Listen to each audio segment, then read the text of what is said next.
Arestado ang isang karnaper matapos matiktikan ng lokal ng pulisya katuwang ang miyembro ng Highway Patrol Group Quezon ang isang binata na nangkarnap ng isang sasakyan mula sa Naga City, Camarines Sur ngayong araw. Batay sa ulat ni PMS Noel Malabayas, nakilala ang suspek na si Jomari Guad Santa Ana, residente ng Phase 7, Barangay Bagong Silang, Caloocan City, Metro Manila.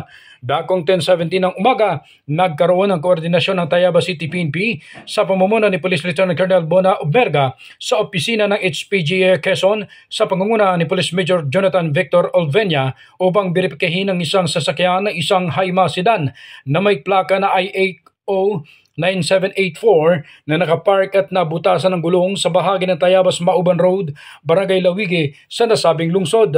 Napagalaman din na matapos beripikahin na tinamper pala ang plaka nito mula sa orihinal na IAC 9784 at pagmamayari ng isang babaeng negosyante na si Catherine Macapagal Fusingan sa Nosibumbon, Camarines Norte. Ayon kay Fusingan, Hulyo 30 ngayong kasalukuyang taon nang mawala ang kanyang sasakyan sa Mariflat Apartment, Guava Street, Coke Villa Subdivision, Barangay San Felipe, Naga City, na may kuha itong CCTV. Kaagad niya itong ipinablatter. Dagdag pa ng biktima, pumasok ang suspect sa bintana ng CR ng apartment at itinali siya sa inidoro at kinuha ang kanyang bag at susi ng sasakyan.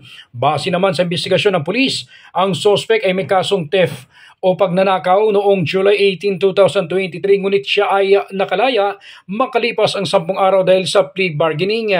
Ginamit rin umano ang sasakyan sa paghatid at pagsundo ng mga pasahero sa iba't ibang bayan sa lalawigan ng Quezon base sa mga iba't ibang IDs na nakuha sa sasakyan.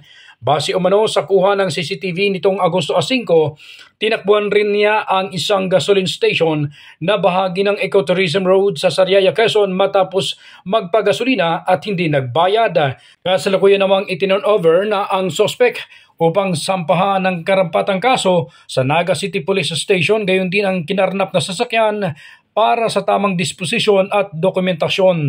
Ronda Balita mula sa lalawigan ng Quezon. Ako si J.R. Narit, naghahatid ng mahalagang impormasyon at balitang totoo.